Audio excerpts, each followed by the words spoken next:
fixed. Mel Gibson's dad was 92 and he was in a wheelchair, and now he's 100 and he's walking around. Like, what's the issue with stem cell situation in America? Because I don't hear too much. The last time, and I'm not probably as knowledgeable as you are, but wasn't Christopher Reeves trying to promote more stem cell research? I'm sure he was. Yeah, he had that spinal cord injury from a horse accident. He was doing those horse jumps. Yeah. That South Park thing, remember? I don't remember. You just took it to the next level. They're like eating dead babies to like get the stem cells. Like 12 years old. As soon as you said South Park, I was like, this is going to take a bad turn. They go bad. Yeah. Remember that episode about rape on South Park? They don't give a fuck. They are the best. They give a shit. No, they're also pushing the boundaries. Like Unfiltered. They're the ones out there that are promoting like ridiculous, preposterous comedy that's completely offensive but brilliant. That's one of the things that when we were doing the Chappelle show, one of the things I appreciate more than anything about that show was how it brought people of all races, all backgrounds together to do the thing that we all should have in common, and that's to laugh. And also to not push the button, but touch on racial stuff without having an angry undertone.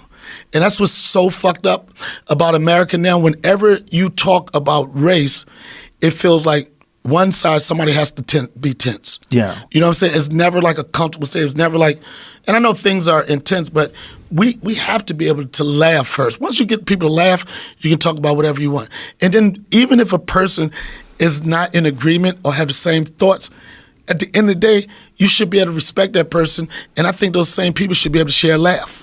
Yeah, and there was a fun, silly, non-aggressive quality to the way you guys put together sketches that got the point across, and everybody laughed. Everybody laughed. And when I Joe, to this day, when I travel, when I do my audiences, it's interesting because, of course, you would think that I'm going to draw a certain audience because I'm black, which I am, and I do. But it's weird. I could go to places, and it's straight up like Dave called them the muddy boot motherfuckers. You know what I'm saying? Like the muddy boot motherfuckers, the muddy boots, they got John Deere. Right. You know what I'm saying? They know all that elk shit you talking about. Yeah. You know, them John Deerers know all that John shit. Deeres. They probably call it right now and say, no, Joe, I think you got that wrong. You got to cut the heart from the ends. You know you got to go left to right. You know what I'm saying? Mm-hmm. And I noticed I have those people, and then I have hood people. But it's just when you can look out, and this is what that show did, when you can look out in the audience and you say, you have all of America there. It was the best sketch comedy show in the history of television, I think. I think In Living Color is very, very, very overlooked. People forget how goddamn groundbreaking. It was right, and both of them, like, it's wherever I go, people they always bring it up. It's a big point in my career.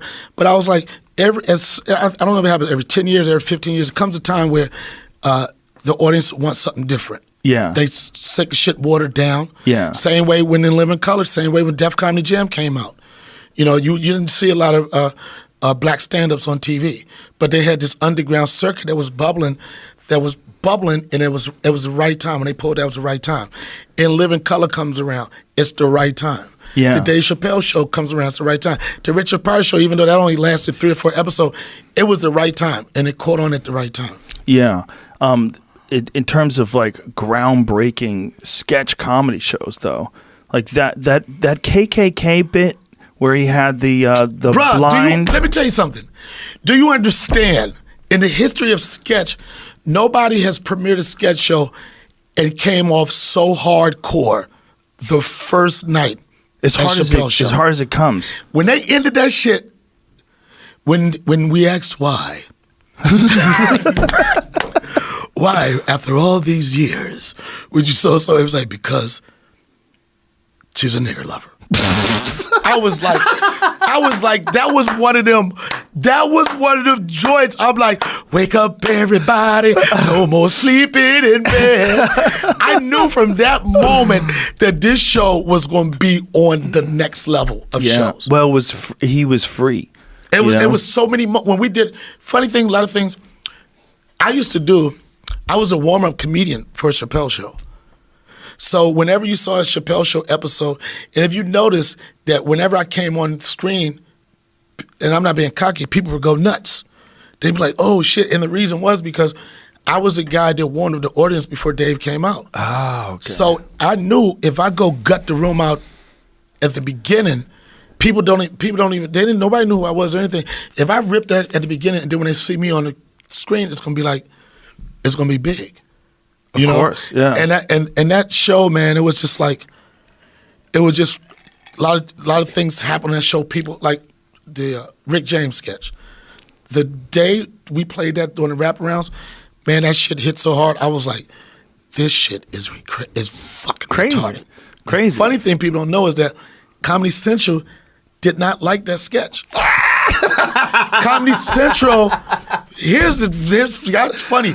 Comedy Central didn't like the sketch, and Comedy Central didn't think Charlie Murphy was funny in it.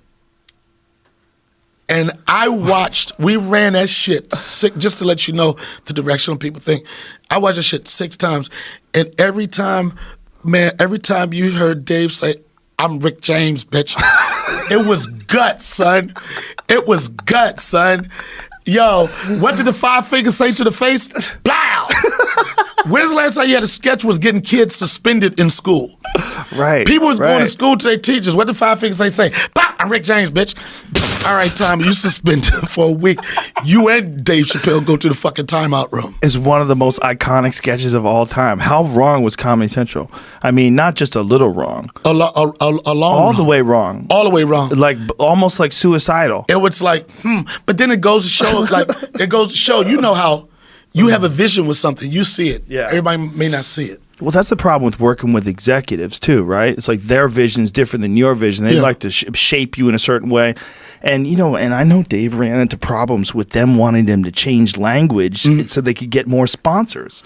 Yeah, I think that wasn't an issue. And to be quite honest, I don't know exactly what happened. Everything is speculation. You never talked to him about it? Never talked to him about it because the reason why I never talked to him about it, because I didn't need to talk to him about it. You know what I'm saying?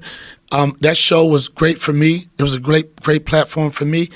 And then it was more important, my friendship and how he felt away from that was more important than, so why'd you leave? Right. Where'd you go? Yeah. The first time I saw him, I'm like, as long as you're okay. Because this could be scary for anybody. One of your closest friends, somebody you work with, all of a sudden just goes to another country, you don't hear from him, Yeah. But when I first saw him after that, like, I was excited and I was just like, whatever it was, we had a moment.